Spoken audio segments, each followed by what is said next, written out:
Deputados debatem sobre suposta compra de votos na eleição do Executivo. Após relatos de moradores, parlamentares vão a Itacoatiara avaliar o sistema de segurança pública. Deputado Sidney Leite apresenta a PEC sobre prorrogação da Zona Franca, que prevê ampliação da área incentivada. Serafim Corrêa chama a atenção do Executivo sobre proposta que tramita no STF e que prejudica o polo industrial de Manaus. Falta de licenciamento ambiental prejudica a conclusão das obras na M070, rodovia que liga Manaus a Manacapuru. O Alian Notícias já está no ar com os principais fatos da semana.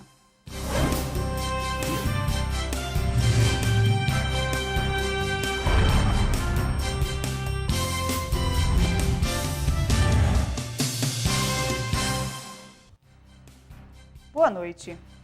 A denúncia sobre a suposta compra de votos na eleição para o governo do Amazonas no ano passado foi pauta de discussão entre os parlamentares da Alian. De um lado, deputados rebateram as acusações, do outro, os que defendem a investigação dos fatos. O líder do governo na Alian, deputado Sidney Leite, rebateu as acusações. Segundo o parlamentar, o governador do estado já ordenou que o contrato com a Agência Nacional de Segurança e Defesa seja apurado. Nada melhor do que os fatos para desmistificar isso. Nós tivemos uma eleição com uma grande diferença eleitoral, com muita luta, com muito empenho. Volto a reprisar, o candidato Mello era o candidato de uma força de coalizão de partidos de liderança, mas também do atual senador Omar Aziz, que esteve à frente há 4 anos do governo. Então, nós entendemos o seguinte, isso faz parte do processo político. A própria desembargadora Socorro Guedes afirma que a eleição foi tranquila, que o processo eleitoral foi tranquilo e homenageou o resultado da eleição dada na data da diplomação. E o governador está tranquilo em relação a isso, não tem interesse de botar nada para baixo do tapete, que seja apurado, que seja julgado, confia na Justiça Eleitoral do Estado do Amazonas, como confia na Justiça brasileira. Sidney Leite também criticou o uso político das acusações realizadas pela Rede Globo. Se existe isso, tem que ser apurado, certo? E isso daí é um fato isolado, né? Quantas e quantas vezes o Tribunal de Contas questiona um processo licitatório de determinada secretaria. Isso faz parte do dia a dia, que denúncias surgem, tem que ser apurado. O próprio governador já baixou uma resolução no sentido de que no prazo de 7 dias se apure, e ele tem o maior interesse que seja esclarecido. Até porque quem licita não é governador não é ordenador de despesa, certo? Então, isso se deu no âmbito da Copa, de que cada equipe que vinha para cá pedia e solicitava, via FIFA, uma estrutura de segurança, tendo em vista a preocupação com a realidade da violência no Brasil, e que essas ações foram executadas. E o governador mesmo já tomou providência a isso, que ele não corrobora e não tem interesse nenhum de pactuar com nenhum ilícito, seja do passado, seja no presente. Os deputados de oposição também se pronunciaram e pediram a apuração dos fatos. A deputada Alessandra Campelo pede explicações do responsável pela assinatura do acordo. E o deputado José Ricardo anunciou um pedido de investigação que será encaminhado ao Tribunal de Contas do Estado.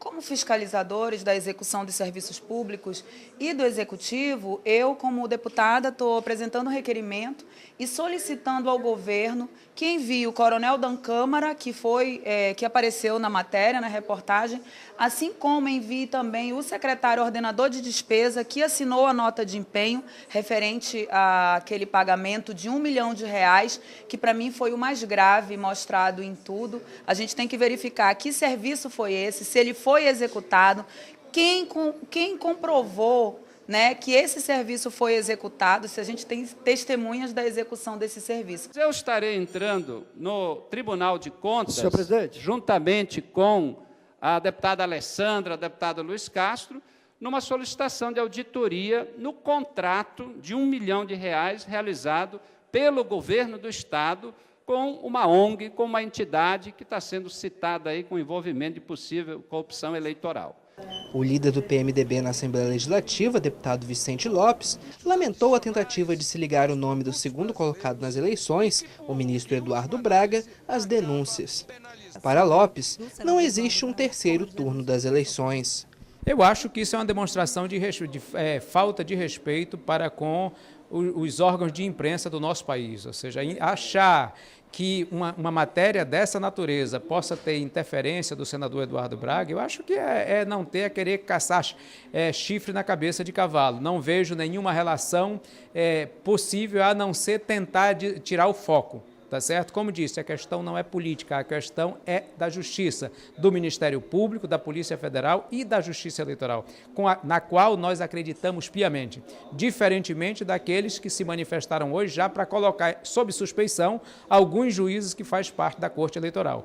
Entendemos que o resultado da eleição, o número de votos, a diferença desta eleição não autoriza ninguém a cometer qualquer tipo de crime. E o que a Justiça está fazendo é exatamente apurando a existência ou não de crime, vai ser julgado.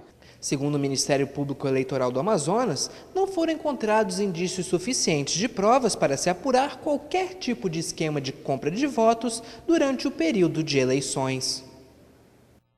O deputado Orlando Cidade utilizou a tribuna da Assembleia Legislativa para fazer denúncias sobre a execução de um convênio entre Governo do Estado e Prefeitura de Manacapuru para benefício de piscicultores. Para o parlamentar, o Executivo Municipal cometeu erros que comprometem os trabalhadores.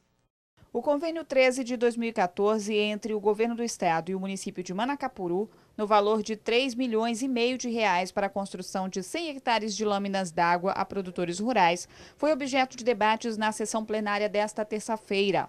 O assunto foi levantado pelo deputado Orlando Cidade com a informação de que, do total de recursos, R$ 2 milhões foram repassados ao município em junho de 2014. Entretanto, em reunião nesta semana, na Associação de Produtores de Novo Airão, tomou conhecimento de que, até agora, apenas 13 hectares de lâmina d'água foram entregues. O deputado, ao visitar a obra, constatou que 70% dos tanques estão com vazamento e a baixa densidade de água, o que é inadequado à criação de peixes. Orlando Cidade constatou ainda que houve um piscicultor contemplado com tanques a 2 metros do muro do cemitério da cidade, o que deverá criar problemas futuros. Não mais de que 2 metros separa os tanques para o muro do cemitério. Isso é um absurdo. Uma maneira como está sendo executado esses trabalhos lá em Manacapuru. Estamos denunciando esse convênio à Secretaria de Produção, a CEPRO, e pedindo ao Tribunal de Contas do Estado do Amazonas, em conjunto com a Secretaria de Produção, que vá verificar, que vá em loco confirmar o desmanto dos dinheiro, o desvio de dinheiro na aplicação deste grande projeto destinado ao município de Manacapuru. Em a parte, os deputados Bosco Saraiva e Sidney Leite propuseram uma ação imediata dentro do poder constitucional da Assembleia. Sidney Leite, líder do governo, já levará a questão à CEPROR. Nós devemos interferir imediatamente com aquilo que for do poder constitucional da Assembleia Legislativa, no sentido de verificar a preservação da saúde pública, a possível contaminação. Não é possível que o órgão de saúde municipal não tenha emitido um laudo para que seja efetivamente aprovado o projeto físico, efetivamente para a procriação de alevinos, que é o caso. Se não o fez, nós devemos acionar imediatamente um instituto estadual, de forma que seja feito ainda essa semana, e aí a Comissão de Saúde da Assembleia Legislativa, acho que tem que agir imediatamente. Não pode ficar à margem da denúncia que Vossa Excelência traz aqui, traz os fatos, as fotografias. Além da questão da Comissão de Saúde, tem que denunciar o convênio, se isso é verdadeiro, para pedir uma fiscalização e, caso necessário, uma tomada de contas, certo? Porque não dá, não só do ponto de vista da questão do cemitério, né, que nós já temos vários problemas de cemitério no interior do Estado, mas do ponto de vista que Vossa Excelência traz, e é isso que me chama a atenção, do ponto de vista técnico da viabilidade, né, e se a fiscalização constatar isso, para que sejam tomadas as devidas providências, porque nós estamos falando de recurso público, e uma área, está aqui o prefeito Bi, e eu também, ex-prefeito, que no interior nós temos uma dificuldade muito grande de ter recursos para gerar esse tipo de atividade de desenvolvimento econômico. Então, é oportuno a sua denúncia, mas que a gente possa apurar, que seja encaminhado com o órgão do governo do Estado que está fazendo esse convênio, no caso, se for a CEPRO, que se tome as providências, faça a fiscalização e que, inclusive, informe essa casa no sentido de fazer isso. Como líder do governo, eu já vou encaminhar isso, né? Eu não sei se é com a CEPRO ou com a Secretaria Executiva de Pesca, para que tome as providências necessárias e pediria a Vossa Excelência, inclusive, que me encaminhasse esse relatório para que a gente possa pedir a fiscalização da aplicação deste recurso. Orlando Cidade informou que outros municípios foram contemplados com os tanques, como Nova Olinda, Humaitá e Presidente Figueiredo, que já executou 150 deles. Apenas Manacapuru ainda não apresentou resultados. O deputado finalizou o pronunciamento informando que fará uma representação no Tribunal de Contas do Estado, na Secretaria Estadual de Produção Rural e nos demais órgãos estaduais competentes. A rodovia M070, que liga Manaus ao município de Manacapuru, é uma das mais utilizadas tanto por quem mora na capital quanto por quem é de municípios da região metropolitana.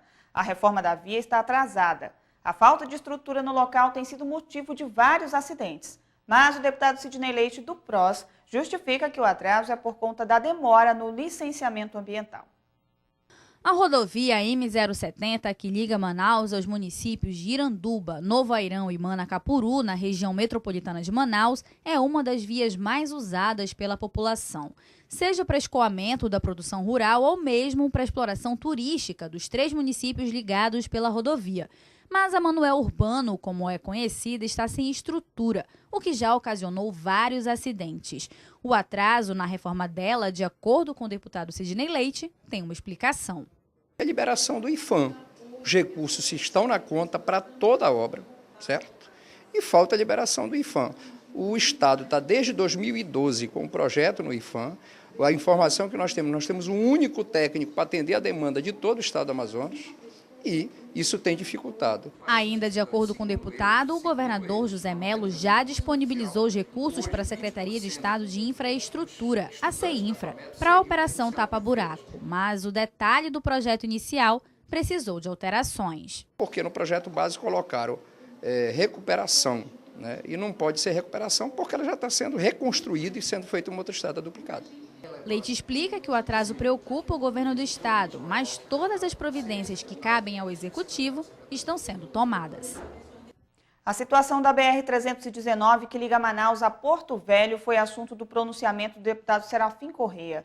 O parlamentar elencou erros de argumentos utilizados em prol da construção da rodovia e soluções a impasses ambientais e administrativos. Construída nos anos 70, a BR-319 foi a primeira ligação terrestre do Amazonas com o restante do país. Com o tempo, a estrada tornou-se intransitável devido ao alto custo de manutenção e pelo movimento das águas que a desbarranca, culminando com o seu fechamento nos anos 80. Em 2004, o então ministro dos Transportes, Alfredo Nascimento, trouxe à tona a revitalização da estrada. Em 2006 e em 2010, a recuperação da BR-319 foi promessa de campanha eleitoral dos presidentes Lula e Dilma. Mas até o momento, a estrada continua em nível de plano. Em pronunciamento, o deputado Serafim Corrêa destacou que 400 quilômetros da estrada foram feitos sobre área alagadiça e que seu custo é de R$1 bilhão. Na opinião do parlamentar, ao contrário do que se pensa, o adversário da 319 não é o Ministério do Meio Ambiente, mas os Ministérios do Planejamento e Finanças, pelo alto custo. Esse é um preço que ainda hoje a então ministra Marina Silva paga. Para Serafim, há argumentos de sobra em favor da estrada, como romper o isolamento, integrar o norte brasileiro com o norte da América do Sul e com as porções central e norte do continente americano, incentivar ao turismo de natureza, que será permitido pela construção da estrada. Ao parlamentar do PSB, devem ficar protegidos os 400 quilômetros do meio, sendo necessária a implantação de batalhões ambientais no Castanho e em Humaitá. Ele defende ainda a delegação de poderes de licenciamento e licitação ao governo do estado. É que o licenciamento seja delegado pelo IBAMA para o IPAAM, que, por certo, vai licenciar muito mais rapidamente, claro que sem abrir mão de nenhuma regra, do que o IBAMA. E, por último, o modelo, a meu ver, o caminho, a solução, é o mesmo da BR-174. O governo federal delega ao governo do estado do Amazonas para ele cuidar do licenciamento, para ele licitar, e mais à frente, destravado esse problema, aí discute a questão dos recursos. Eu entendo que, inclusive, o Estado do Amazonas pode ir fazendo a estrada com recursos do FDI, do Fundo de Desenvolvimento do Interior, como foi feito na BR-174, que, ao final, o governo federal indenizou o governo do Amazonas por todos os gastos que tinha feito naquela estrada. Em à parte, o deputado Abdala Frache destacou o assunto como fundamental para a região, comparando os resultados obtidos em Roraima com a construção da BR-174. O deputado falou ainda que o leito da estrada já existe e que não serão abertos novos caminhos na mata. Não estamos falando de uma estrada nova. E essa é uma confusão muito feita pelos ambientalistas, de que estão querendo fazer uma estrada nova, e isso não é verdade. A estrada já existiu, já funcionou na década de 80, ela funcionou normalmente. Infelizmente, a manutenção não foi feita e ela chegou nesse estádio de precariedade que está hoje. Em à parte, o deputado Saba Reis destacou a ação do então ministro Alfredo Nascimento para a concretização da estrada. 350 milhões hoje em vigor para restaurar desde aqui o Careiro da Várzea até o quilômetro 200. Isto é sim fruto do empenho, da dedicação e do comprometimento que o Alfredo teve e tem com a nossa região. Serafim Correia convocou a todos para uma ação em favor da concretização da estrada. 25 matérias foram apreciadas pela Comissão de Constituição e Justiça da Assembleia Legislativa. Entre os projetos de lei aprovados, o que cria a campanha de prevenção contra a pedofilia e os direitos da criança e do adolescente para alunos do ensino fundamental e médio da rede pública. Das 25 matérias apreciadas pelos membros da Comissão de Constituição, Justiça e Redação da Assembleia Legislativa, 3 foram retiradas de pauta. Foram aprovados 18 projetos de lei de autoria dos próprios deputados, 2 ofícios, um do Tribunal de Contas do Estado e outro da Secretaria de Fazenda, um projeto de resolução legislativa e uma proposta de emenda constitucional. Das matérias aprovadas, 5 foram do deputado pelo PPS, Luiz Castro. O projeto de lei número 139 de 2013 institui o Dia dos Agentes de Controle e Combate a Endemias. Já o de número 4 de 2015 inclui informações educativas na programação da TV e Rádio Aleã e TV Cultura sobre os cuidados e precauções contra a pedofilia. O parlamentar destacou outro projeto. Eu apresentei esse projeto porque eu recebi reclamações de pessoas que vieram do interior e que, não dispondo de uma carteira de identidade, apenas de uma carteira de trabalho, não puderam se inscrever no SISREG, que é o Sistema de Regulação de Consultas e de Exames do SUS, aqui no nosso estado. Ora, se a pessoa não tem uma carteira de identidade, mas tem uma carteira de trabalho, ela possui um documento de identidade reconhecido no Brasil inteiro, desde o tempo de Getúlio Vargas. O projeto número 26 deste ano, de autoria do deputado Carlos Alberto, faz a adaptação de uma sala reservada e equipada no Instituto Médico Legal para atender e realizar exames necessários em crianças e adolescentes vítimas de violência no estado. O presidente da comissão, deputado pelo PTN Orlando Cidade, avaliou a reunião como positiva e estabeleceu um cronograma de encontros para a deliberação das matérias. Vamos dar maior celeridade em todas as matérias. Hoje já, essa semana, entraram 87 projetos, já está sendo distribuído para os seus relatores e nós vamos propor de 15 em 15 dias reunirmos aqui para dar celeridade em todos os projetos que tramitam na CCJ. Depois que é dada a constitucionalidade das matérias na CCJ, os projetos seguem em tramitação para as demais comissões técnicas permanentes da Casa, para em seguida serem votadas em plenário por todos os deputados. Vários deputados da Assembleia Legislativa participaram da segunda reunião da diretoria da FIEAM, a Federação das Indústrias do Amazonas. O evento contou com a presença do prefeito de Manaus, Arthur Neto, que destacou ações e projetos de gestão para o ano de 2015, como a reforma administrativa. Na noite desta quinta-feira, dia 12 de março, a Federação das Indústrias do Amazonas, FIEAM, realizou a segunda reunião ordinária da diretoria da instituição, que contou com a presença do prefeito de Manaus, Arthur Neto. Durante a apresentação perante autoridades e empresários, o prefeito falou sobre as ações em andamento nos bairros, a construção de novos terminais de ônibus e ainda sobre a reforma administrativa. Espero semana que vem poder entregar a reforma administrativa pronta, porque eu herdei 36 estruturas entre secretarias e autarquias, empresas públicas. Agora eu já tenho a garantia de que vão ser só 19 estruturas. No primeiro ano eu baixei para 25, agora baixo para 19. Ainda estou estudando se não faço mais uma mexida para ficar com 18. Seria exatamente a metade daquilo que eu herdei. Significa menos gastos com luz, com água, com isso, com aquilo outro, significa mais foco. Vários parlamentares da Assembleia Legislativa compareceram ao evento, acompanhando o balanço da gestão apresentado pelo prefeito de Manaus. Os deputados Bi Garcia, do PSDB, e Serafim Correia, do PSB, fizeram parte da composição da mesa na reunião. Hoje, com a presença do prefeito de Manaus, Arthur Vigílio, na passada foi a presença do governador, e agora falando de grandes investimentos que vão acontecer na cidade de Manaus, apesar desse momento de recessão que passa o país, a avaliação mais recente, uma queda de quase 13% na produção industrial do estado do Amazonas. Portanto, um ano bem difícil, mas que vai depender muito da criatividade de cada administrador, tanto na questão da administração pública quanto do setor privado, para que a gente possa superar esse momento difícil. E viveremos uma crise difícil, exatamente para enfrentar essa crise, à disposição tanto do governador José Melo quanto do prefeito Arthur Neto, na direção de diminuir despesas, diminuir gastos e qualificar os gastos, procurando investir naquilo que dê mais retorno do ponto de vista social e econômico.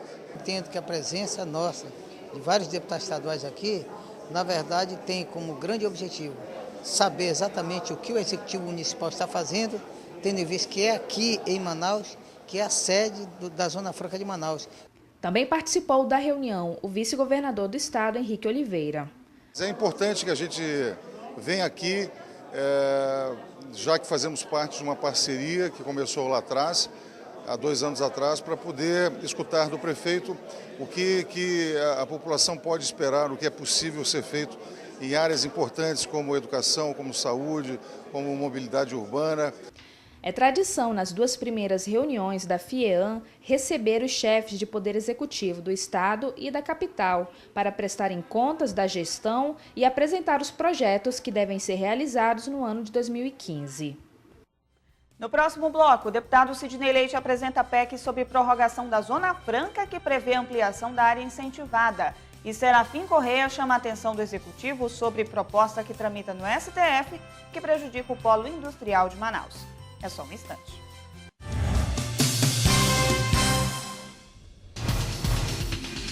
Quer saber mais sobre o que está acontecendo na Assembleia Legislativa? Acompanhe seu deputado também pelo site, onde você encontra a agenda de eventos, notícias do parlamento e muito mais. Acesse www.ali.am.gov.br. Assembleia Legislativa, cuidando da nossa gente.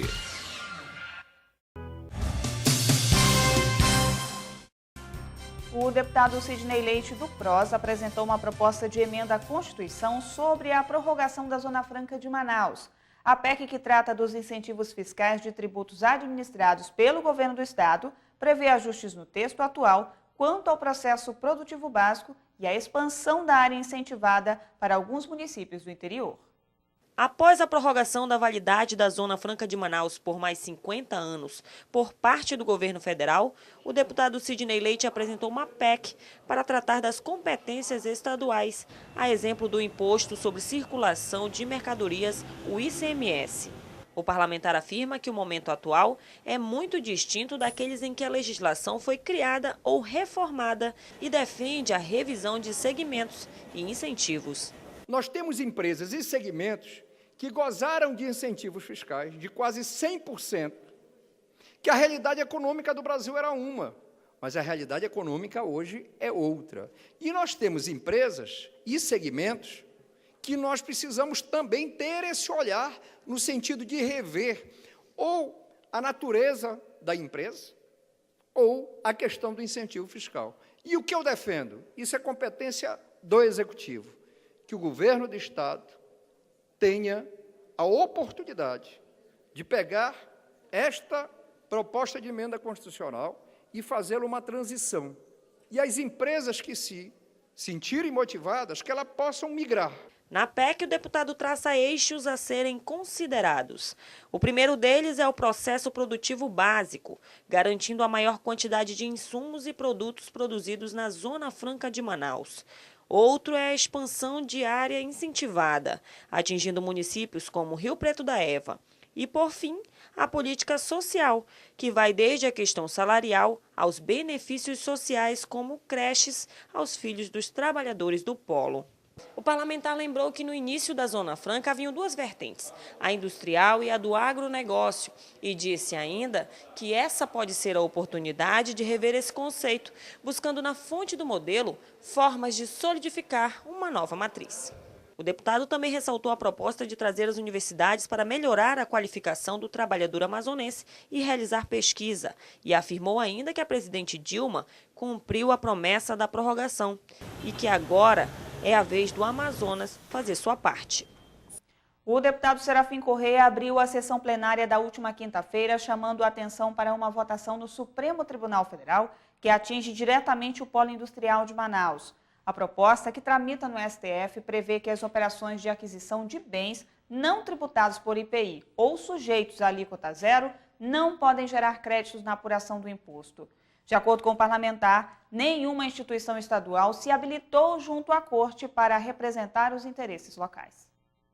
A proposta de súmula vinculante de número 26 de 2009, de iniciativa do então ministro Joaquim Barbosa, foi a julgamento ontem no Supremo Tribunal Federal e propõe que as operações de aquisição de bens não tributados por IPI ou sujeitos à alíquota zero não gerem direito a crédito na apuração do imposto devido na saída dos produtos.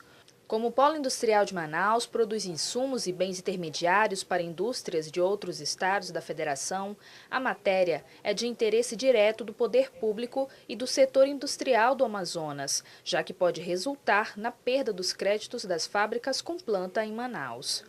O deputado Serafim Correia, do PSB, trouxe o assunto à tona na abertura da sessão plenária, alertando a ausência de defensores do Parque Industrial Amazonense no processo. E apenas a União, a Fazenda Nacional, se habilitou como amicus curiae. Sendo assim, nem o governo do Amazonas, nem a SUFRAMA, nem a FIAN, nem a CIEAN, nem o CIEAN, podem falar no processo, porque todos perderam o prazo, todos dormiram. Então, eu venho à tribuna, em primeiro lugar, lamentar. E isso não é de hoje, isso é um problema de 2009, isso deveria ter sido visto em 2009. Durante o julgamento do STF, as informações apresentadas pelo ministro Marco Aurélio fizeram os ministros Teori Zavascki e Carmen Lúcia pedirem vistas do processo. Já o ministro Dias Toffoli se declarou a favor da inclusão da Zona Franca de Manaus na proposta da súmula vinculante. Apesar da impossibilidade das instituições amazonenses falarem ou peticionarem nos autos, Serafim Correia chamou a atenção para se movimentarem em favor da Zona Franca. O Amazonas apresentou o maior percentual nacional de queda na produção industrial em janeiro de 2015, em relação ao mesmo período de 2014. O assunto repercutiu na sessão plenária nesta semana. 12,4% foi o percentual de queda da produção industrial da Zona Franca de Manaus em janeiro de 2015 em relação a janeiro de 2014, configurado como o pior desempenho do setor em todo o Brasil. O deputado Orlando Cidade destacou que a queda se acumula desde o mês de dezembro e que o reflexo na queda da receita estadual deverá ser devastador. Há uma queda, mas a mais brutal foi aqui no Amazonas. Isso põe em risco a nossa produção industrial, que é o Polo Industrial de Manaus, aqui, que essa grande queda vai significar um arroxo econômico muito grande para o estado do Amazonas, porque nós sabemos que 96% das nossas receitas vem do Polo Industrial de Manaus. Em à parte, o deputado Ricardo Nicolau destacou a importância do pronunciamento pela inexistência de alternativas econômicas à Zona Franca. Hoje, né, depois de muitos anos da Zona Franca, depois de vários programas, nós não temos economia alternativa de verdade, né? Então, nós vivemos muito em função da indústria. E a queda da indústria afeta diretamente a arrecadação, que vai afetar os municípios, e afeta o desenvolvimento do estado do Amazonas. Também, em à parte, o deputado Bi Garcia destacou que investimentos do PAC no Brasil apresentam atraso no pagamento das obras, dado a queda da produção industrial em todo o país. O líder do governo na Assembleia Legislativa, deputado Sidney Leite, deve deixar a cadeira no parlamento para assumir na próxima semana o cargo de secretário de Produção Rural e Sustentável do Estado. O novo titular da pasta pretende efetivar as políticas de incentivo ao setor primário no Amazonas. O parlamentar confirmou aos jornalistas que aguarda apenas o fim dos trâmites burocráticos para ocupar a pasta e que irá assumir o cargo na próxima semana. Sidney Leite também afirmou que deve manter boa parte dos servidores que trabalham no órgão. Mudanças vão ocorrer, mas nada impactante. O corpo técnico do IDAM e da CEPRO tem lá, na sua grande maioria, um pessoal que já vem de longo tempo, é um pessoal comprometido, são pessoas que estão nos municípios e os que estão aqui na cidade de Manaus, e eu não tenho dúvida que é uma boa equipe, certo? Agora, tem algumas situações que nós vamos fazer uns ajustes, mas nada relevante, né? Inclusive, eu fiz um convite ao atual secretário para ser o secretário, o subsecretário, o secretário executivo da secretaria, que é uma pessoa que eu conheço, tenho muito respeito e carinho, e que eu tenho dúvida que não tenho dúvida que pode contribuir para esse trabalho, para esse novo desafio que nós vamos enfrentar lá na Secretaria de Produção. O deputado lembra que o setor primário é essencial para o desenvolvimento econômico e social do interior do estado, já que os produtos agrícolas estão entre os principais itens na pauta de exportação brasileira. A secretaria pretende dar atenção tanto à agricultura familiar quanto aos produtores interessados em alcançar o mercado externo. Piscicultura, fruticultura e a mandioca serão produtos prioritários dentro da política adotada pela CEPROS. Nós temos uma realidade do setor primário no estado do Amazonas que a gente ainda não alcançou a realidade do Brasil. O Brasil tem hoje, no setor primário, nós representamos 28% do PIB brasileiro. Nós temos algumas commodities que interferem, inclusive, na balança comercial internacional, e eu destaco a soja, destaco o frango. E nós temos o desafio de adoção de tecnologia, e o governador ele não quer não só melhorar as condições de produção e a qualidade de vida das pessoas que estão no interior, mas ele se autoimpôs que determinados produtos a gente possa não só superar a demanda da importação, mas que, se for possível, nós conseguimos, inclusive, exportar determinados produtos. Eu destaco a questão da criação de peixe em cativeiro, seja em tanque escavado, seja em tanque-rede. Eu destaco a questão da fruticultura e da mandioca. É lógico que nós teremos um trabalho de forma global, mas atendendo a agricultura familiar, mas também buscando a parceria com segmentos empresariais e sendo suscetível para que a gente possa construir essa política de forma coletiva. Com as recentes mudanças nas estruturas das secretarias de Estado, a Agência de Desenvolvimento Sustentável foi incorporada à pasta de produção rural.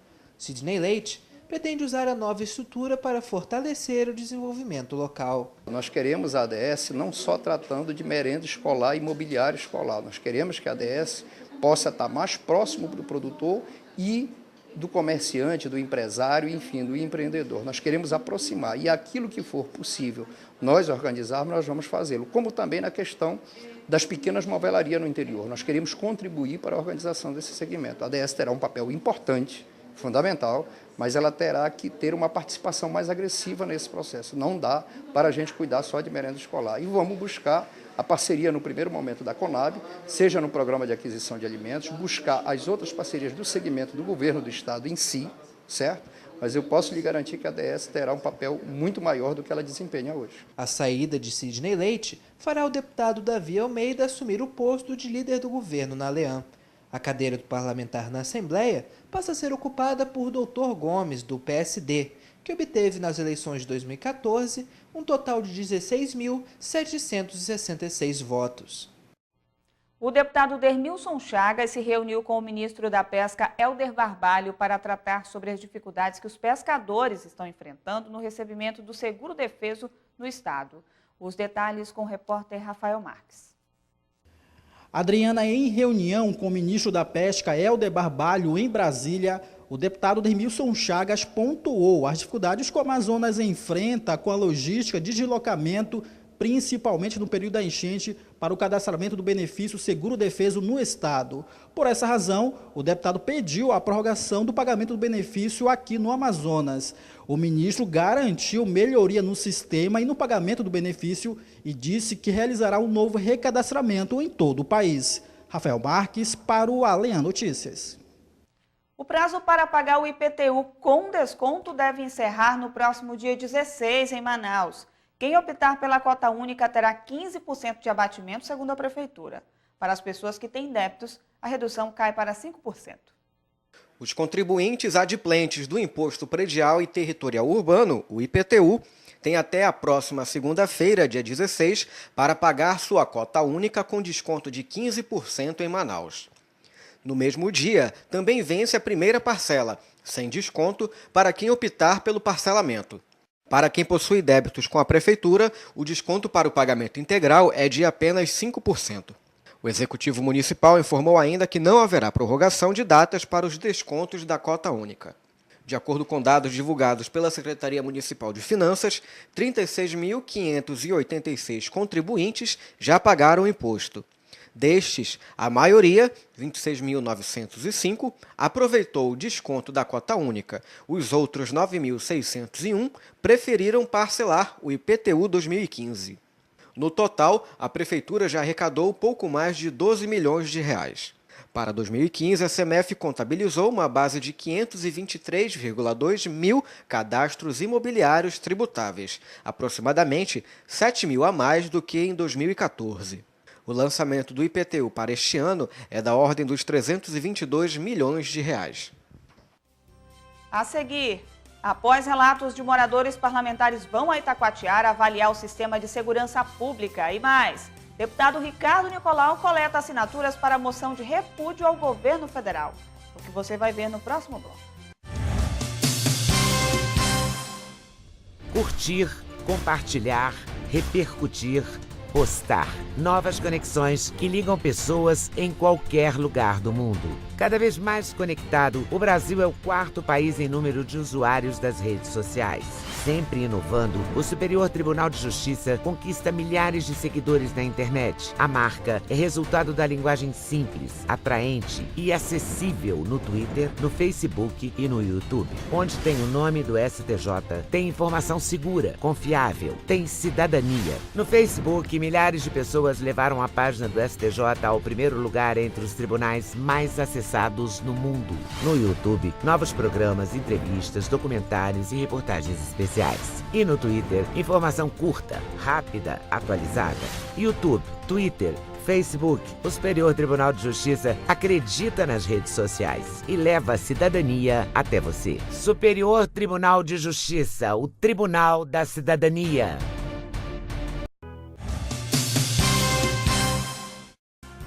A insegurança e a falta de policiamento entraram em discussão no município de Itacoatiara.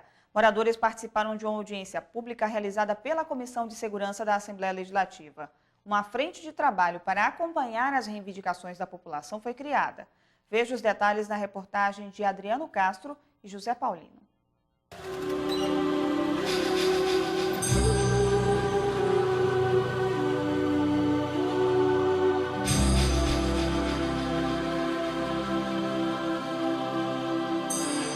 É necessário que tenha mais segurança, né?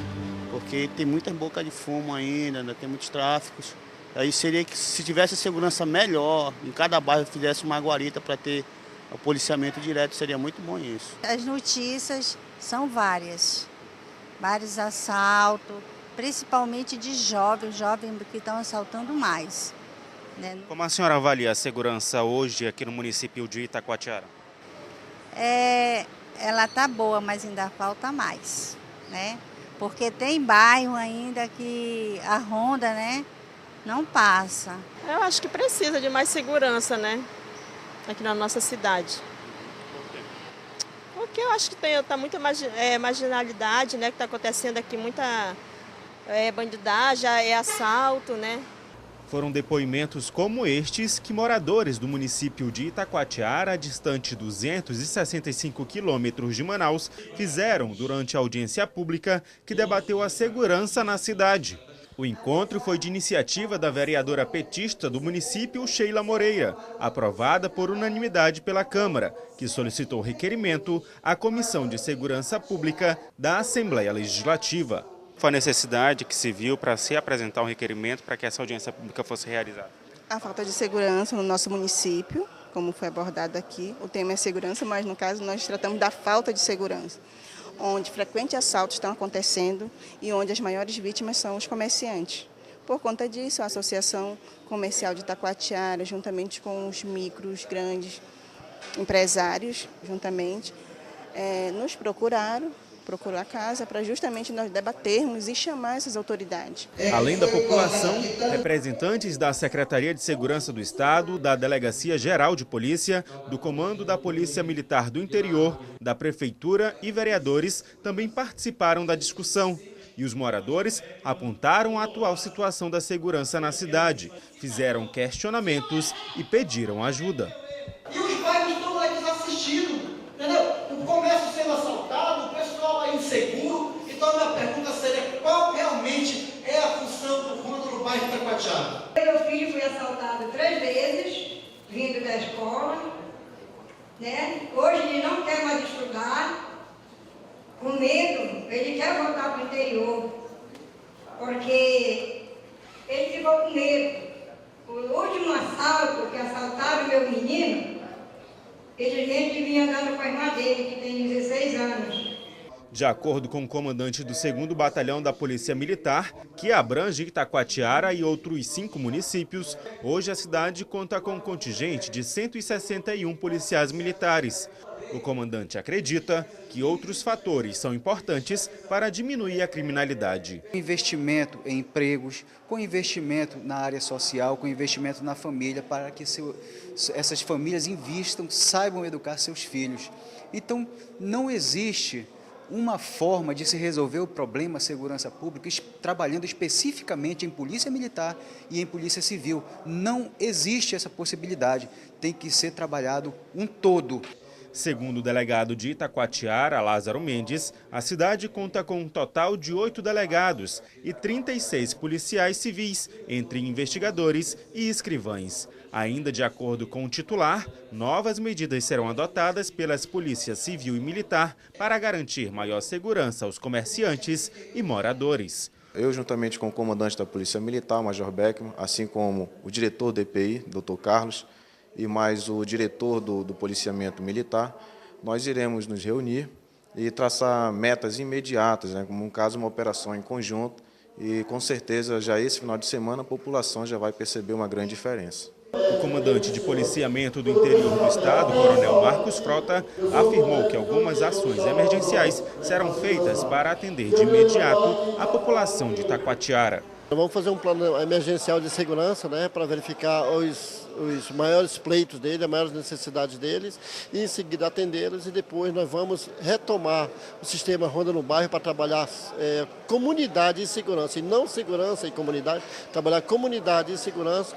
Vamos verificar os pontos nevrálgicos de segurança, os pontos que mais perigosos, as áreas consideradas vermelhas, vamos atacar e vamos dar, se Deus quiser, se Deus assim permitir, segurança à população daqui de Itacoatiara, que bem merece. Uma das denúncias foi que as viaturas do Ronda no Bairro não circulam com frequência pelas ruas da cidade.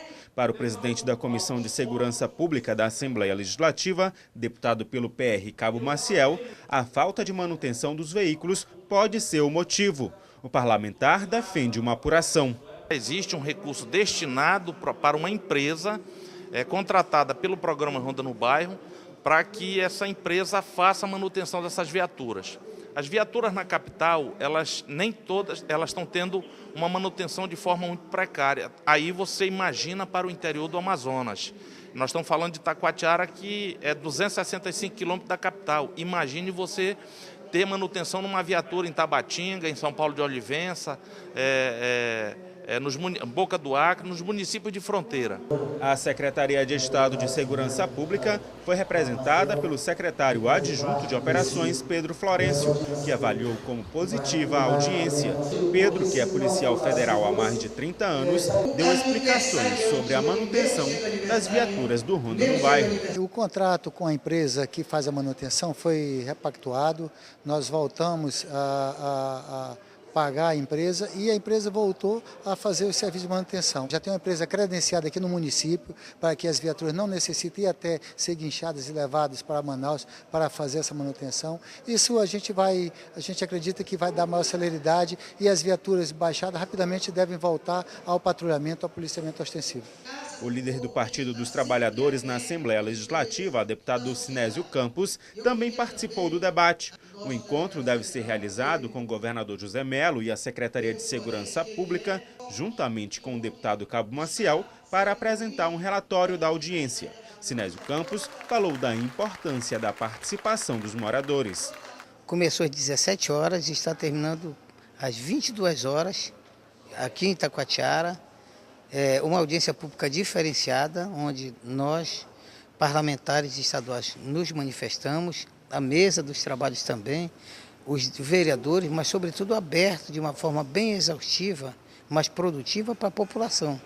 Ao fim da audiência pública, um grupo de trabalho formado pela Câmara de Itacoatiara, a Prefeitura Municipal, a Assembleia Legislativa, a Secretaria de Segurança Pública e a sociedade civil organizada foi criado para acompanhar as demandas feitas durante o debate e, assim, melhorar a segurança na cidade. E na Assembleia, o deputado Sabá Reis relatou o teor da reunião com o secretário de Segurança Pública, Sérgio Fontes, para tratar sobre o problema do setor no Estado. O parlamentar falou sobre a situação de Altazes e ficou acordado que a cúpula de segurança visitará o município na próxima semana. A reunião entre o deputado do PR Sabá Reis e o secretário de Segurança Pública Sérgio Fontes ocorreu na manhã desta quarta-feira. Foram discutidos os problemas enfrentados pelo setor no Estado. O parlamentar havia discursado na tribuna da Assembleia Legislativa sobre o assunto, destacando a visita realizada ao município de Altazes, localizado a 133 quilômetros de distância da capital, que passa por dificuldade na segurança. Altazes está precisando de um quartel decente, não tem aonde colocar mais preso, a delegacia está sucateada. Sabá Reis reforçou que continuará alertando o governo do Estado para as áreas que precisam de atenção. Eu sou aliado do governo, mas quem me colocou aqui foi o povo. Então, eu pretendo ajudar o governador sendo verdadeiro com ele, sendo sincero e cumprindo aqui com o meu papel de deputado que defende os interesses da população. O parlamentar informou ainda que durante a reunião foi confirmada para o dia 20 de março uma visita da cúpula de segurança ao município. Às vésperas das manifestações contra a presidente Dilma Rousseff, programadas em todo o país, o deputado estadual Ricardo Nicolau está coletando adesões para uma moção de repúdio contra o governo federal. A manifestação é um protesto de parte dos parlamentares da Assembleia Legislativa do Amazonas ao tratamento desigual na distribuição de recursos que provocaram no ano passado prejuízos de quase 9 bilhões de reais para o Amazonas. O documento elaborado pelo deputado do PSD, Ricardo Nicolau, evidencia que o Amazonas é o único estado do norte que recebe menos do que arrecada para a União, em função do modo como as receitas tributárias do país são distribuídas. De acordo com o parlamentar, baseado em dados oficiais, o estado arrecadou 14,8 bilhões de reais em impostos e contribuições administrados pela Secretaria da Receita Federal do Brasil. No entanto, recebeu do governo federal apenas o equivalente a 5,9 bilhões nas transferências obrigatórias e convênios, conforme relatório divulgado pelo Tesouro Nacional. Diante desse cenário, Nicolau iniciou a coleta de adesões de parlamentares para moção de repúdio ao governo federal. Até o fim da sessão plenária da última quinta-feira, 16 deputados haviam assinado o documento. posicionaram-se a favor Abdala Frache, Adjuto Afonso, Bigarcia, Bosco Saraiva, Cabo Maciel, Carlos Alberto, Davi Almeida, Dermilson Chagas, Francisco Souza, Luiz Castro, Orlando Cidade, Platini Soares, Sabá Reis, Serafim Correia, Sidney Leite, além do presidente da Casa, deputado Josué Neto. O deputado José Ricardo denunciou a situação de abandono de famílias atingidas pela cheia no município de Pauini. Da tribuna da Casa, o parlamentar pediu a ação do poder público sobre o caso. Foi durante o grande expediente da sessão plenária desta quinta-feira que o deputado pelo PT José Ricardo afirmou que recebeu denúncias de moradores do município de Pauini, distante 923 quilômetros de Manaus. Segundo o parlamentar, aproximadamente 300 famílias atingidas pela cheia estão sem nenhum auxílio do poder público. Nem da prefeitura, nem do governo do estado até agora teve ajuda. As pessoas estão lá abandonadas, ilhadas em algumas situações. Estão cobrando, estão denunciando, cobrando providências, cobrando inclusive a ação da Defesa Civil.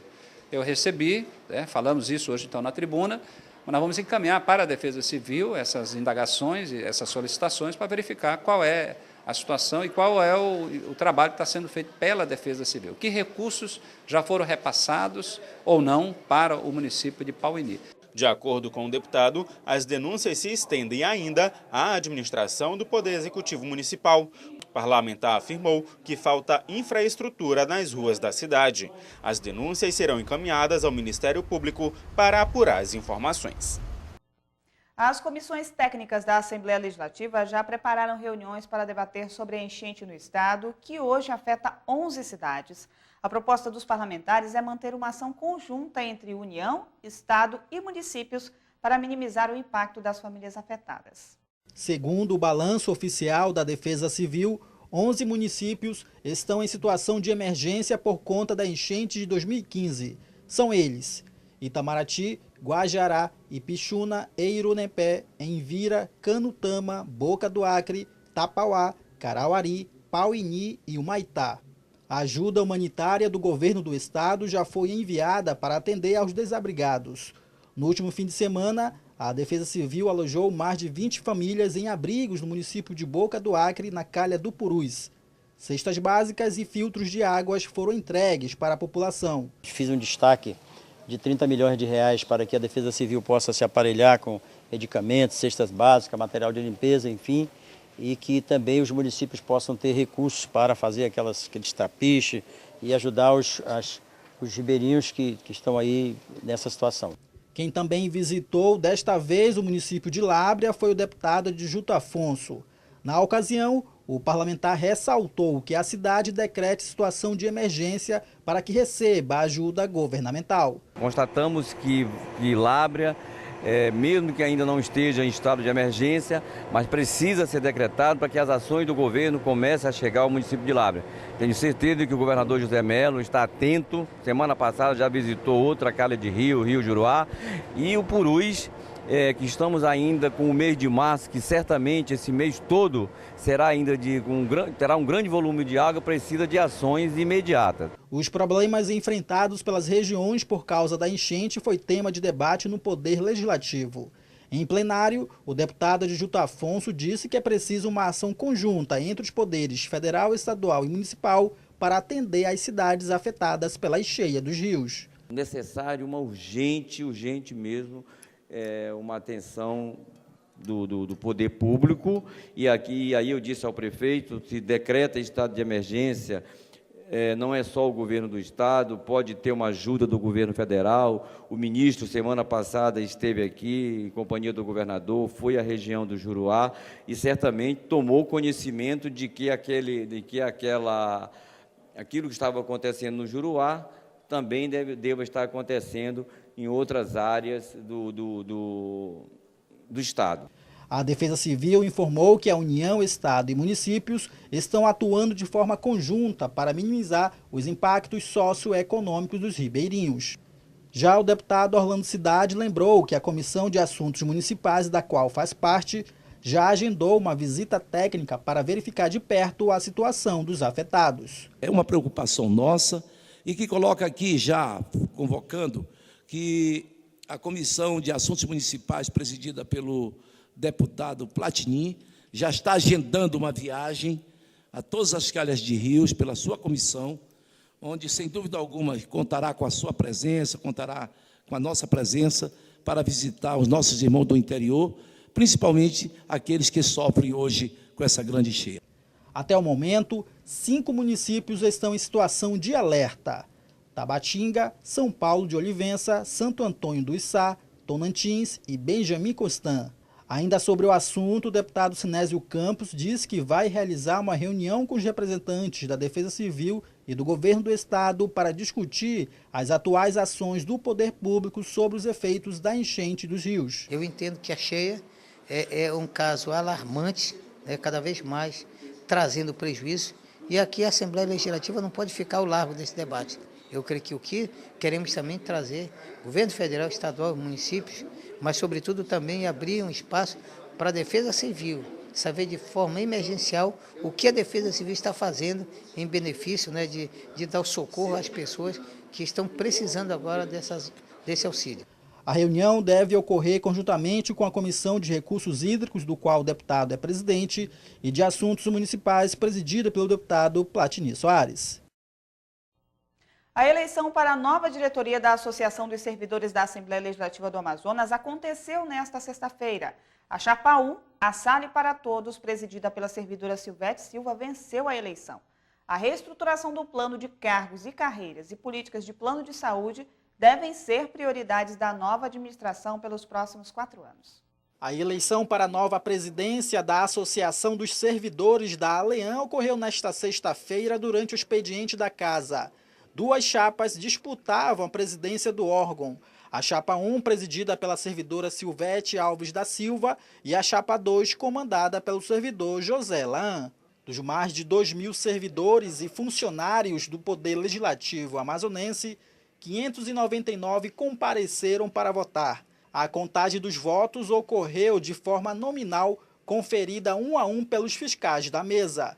Por 538 votos a favor e 56 contra, a Chapa 1 saiu vitoriosa, ainda com 5 abstenções.